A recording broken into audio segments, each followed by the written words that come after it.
All right, recently I was in communication with somebody who was really angry with somebody, and then they felt a kind of real hatred towards them. But then they really had a hatred towards themselves, and I think that was because they were hating someone else, and they felt out of control.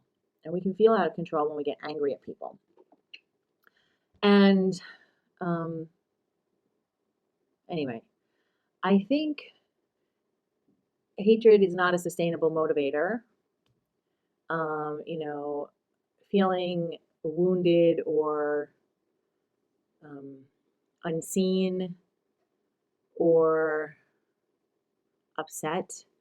We can do something and then be like, I'll show them. And if somebody tells you like, oh, you can't do something, I mean that's not a sustainable motivator. You can use that as an impetus towards your goals, but it's not realistic to sustain you for what can become your purpose.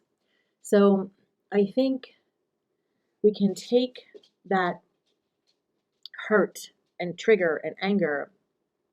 And what we want to do, in my opinion, and based on all of my studies and stuff, and what we want to do is we want to transmute it into a different kind of energy. We want to send that to out into the world, not to impact other people. I know some people will be like, well, what does that mean? Why do you think that you could even impact people? Well, it's energy.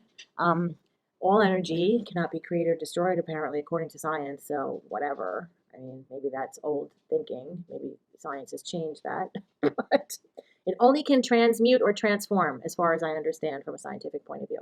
So, basically, we want to just take that, all of our chemical, hormonal, raging madness, and our past wounds and our emotions and our hate that's all in our brain, uh, and we want to transform it. Just transform it into something like an action. Um, because when we are, I mean, I think when we feel these feelings, right? I mean, we're human beings, we're going to have feelings. I mean, dogs have feelings. They get over them because they live in the now. And I mean, they might have some deep seated conscious memories, I mean, or subconscious memories. I know that my dog, Nero, he's not really fond of men. And I mean, he came to me when he was like 6 or 8 weeks old. And I mean, I'm not really sure. Estimated birthday, June 12th. So, so the thing is that he doesn't like men. He's afraid of them. He has a lot of fear, actually. He's loaded with fear. And it's really challenging because he challenges me when he's fearful, and then he's also challenges other people by thinking he's tough, and it's most of it is fear based. Whereas Kiki, who was a little bit more fearful, I don't know, didn't seem to have the same problems and wants to play with everybody on the street and still afraid, doesn't really want to get close, but still is open and is like, yes, I want to play with you and I want to have fun. And then somebody gets really close, and then Kiki's like, I don't know yet because I'm still a little dog and I'm a puppy and I'm not sure what to do. But his confidence is building and he's becoming more and more friendly and fun and but on the other hand, Nero is very fearful. And so I shower him with love and I try to, you know, um, take good care of him. But also, he does get into like sometimes more, has to be disciplined more, which is really challenging because I feel like it's a vicious cycle. I mean, I can do the love will conquer all and love him and hug him, but if he feels threatened or doesn't want to listen and I tell him to go out of the room, it's not acceptable for him to be aggressive towards me or bite me. Whereas Kiki would never do that. I say, get out, and Kiki goes. Um, this is not a dog therapy session. I was just using them as an example because um, it's really hard for me to say to Nero, can you please transfer your fear and pain into love and light? And just like that, human beings, it's really hard to transform things sometimes. We can't always be like, you feel like, I'll give you an example.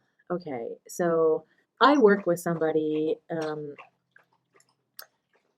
and this person is a very good person and does so much for to help. Now, this person though has so many childhood wounds that they never addressed that periodically they go off the deep end and into a rage, and not towards me, so to speak, but even towards just in general. Um, yeah. Hmm. Anyway, this person allows their wounding to, it gets triggered by something, and they become like a different person. And their shadow side emerges in a very negative way that has a negative impact on anybody around them. Okay, so one of the things is that we can take our anger, and instead of taking our anger and our rage, we can and hurting other people or saying negative things or staying in that state of mind, we can transmute it through practicing ways to use that. I mean, because that is kind of like a powerful energy. Even if it's negative, it we can transmute it to a positive thing, and we can use that power for good in the world. I mean, you can take and transmute your power, um, this powerful negative energy, by, like, for instance, like, here's something that I feel like people can really do and make a huge difference in the world.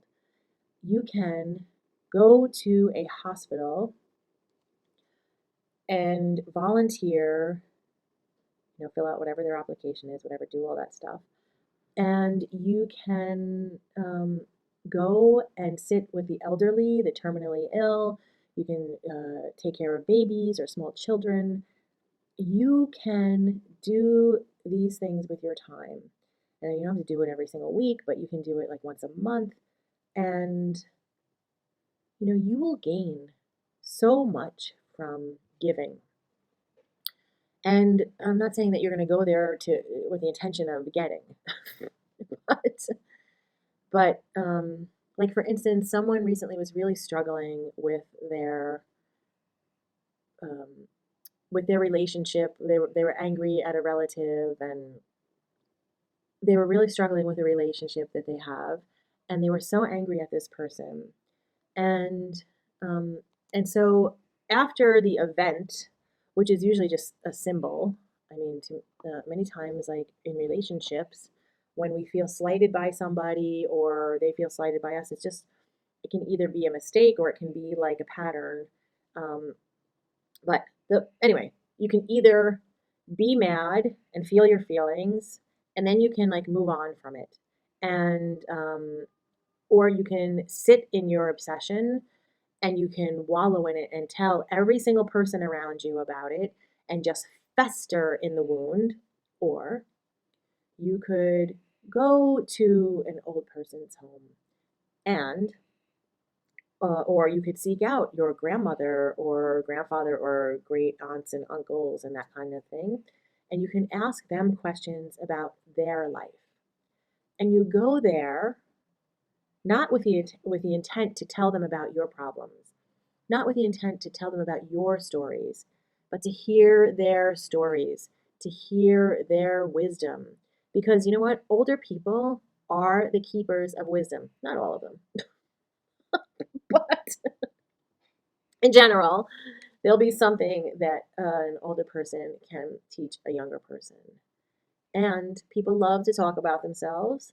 So, you can love to talk about yourself and your stories, but if they're all negative, a lot of people aren't going to want to hear them, because at some point, you're not a victim of circumstance. Like, you're just a person that lives on the planet that is having life experiences. And this is something I really want people to think about. I mean, I have to remind myself about that too. All right, so I will just mention, so when I was thinking about this, about transmuting your anger and your hate and your disappointment and frustration and all of these things, um,